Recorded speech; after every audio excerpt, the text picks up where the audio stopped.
High, চলে এসেছি আর একটা ছোট্ট কুকিং ভিডিও নিয়ে। ভালো লাগলে অবশ্যই একটা লাইক করবেন, একটা কমেন্ট করবেন। তো এটা কি তোমরা অনেকেই জানো, আবার অনেকেই হয়তো জানো না। এটা হচ্ছে শাপলা। তো ফুলটা দেখে তোমরা অবশ্যই বুঝতে পেরে গেছো এটা কী। তো যাই হোক, তো চলে আসি রান্নার টপিকে। তো প্রথমে কড়াইতে তেল দিয়ে নেবে, তেল দিয়ে তার মধ্যে একটু কালো জিরে, একটু শুকনো লঙ্কা ফোড়ন দিয়ে নেবে। নেওয়ার পর তার মধ্যে পেঁয়াজ দেবে। পেঁয়াজটা কিন্তু অবশ্যই তোমরা তোমাদের কোয়ান্টিটি হিসাবে বুঝে দেবে, কতটা তোমাদের শাপলা সেই হিসাবে কিন্তু তোমরা পেঁয়াজটা দিও।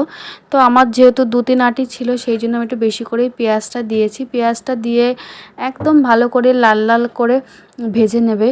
ভেজে নেওয়ার পর তার মধ্যে একটু রসুন কুচি দেবে। আমি রসুনটা কুচি করেই দিয়েছিলাম, তোমরা চাইলে কিন্তু থেঁতে করেও দিতে পারো, কোনো অসুবিধা নেই।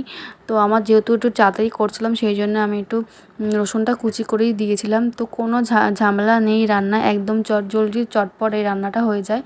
তো তোমরা অবশ্য ট্রাই করে দেখতে পারো। তো এবার এটাকে লাল লাল করে ভেজে নেবে। ভেজে নেওয়ার পর তার মধ্যে শাপলাটা দিয়ে দেবে। শাপলাটা কিন্তু আমি আগে কেটে যখন নিয়েছিলাম, তা নুন হলুদ জলে ভিজিয়ে রেখেছিলাম কিছুক্ষণ, তারপর শাপলাটাকে ভালো করে ধুয়ে নিয়েছিলাম। তোমরা কিন্তু তাই করো, কারণ শাপলার মধ্যে কালো কালো কষ থাকে, সেই কষটা উঠে গেলে খুবই ভালো হয়, তাহলে রান্নাটা অত কালো কালো হয় না।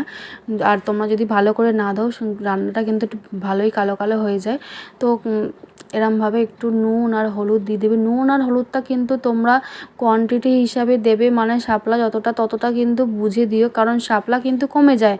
তো রান্নার পর দেখবে শাপলাটা কয়টুকু হয়ে যাচ্ছে তোমরা দেখতেই পাবে। তো শাপলা কিন্তু কমে যায়, সেই জন্য তোমরা নুন আর হলুদটা একদম কম দেবে। আর হলুদ পরে দেওয়ার একদমই দরকার নেই। নুনটা যদি যদি লাগে তাহলে দিও, নাহলে কিন্তু একদমই দিও না। তারপর এটা ঢাকা দিয়ে নেবে। নিয়ে 5 মিনিট মতো ফোটাবে। ফোটালেই দেখবে শাপলা দিয়ে অটোমেটিক্যালি জল বেরোচ্ছে। তো দেখো কীরকম জল বেরোচ্ছে, আমি তোমাদের দেখাচ্ছি। তো এটা হচ্ছে কচুরির মতো, কচু যেমন জল লাগে না, শাপলাতেও কিন্তু সেম সেই রকমই জল লাগে না, অটোমেটিক্যালি জল বেরিয়ে যায়। তো সেই জলটা দিয়েই শাপলাটা পুরোটা সিদ্ধ হয়ে যাবে। তো এবার আমি আবার একটু চাপা দিয়েছিলাম, চাপা দিয়ে আবার নেড়ে দিয়েছিলাম। নাড়ার পর দেখো এরকম হয়ে গেছে।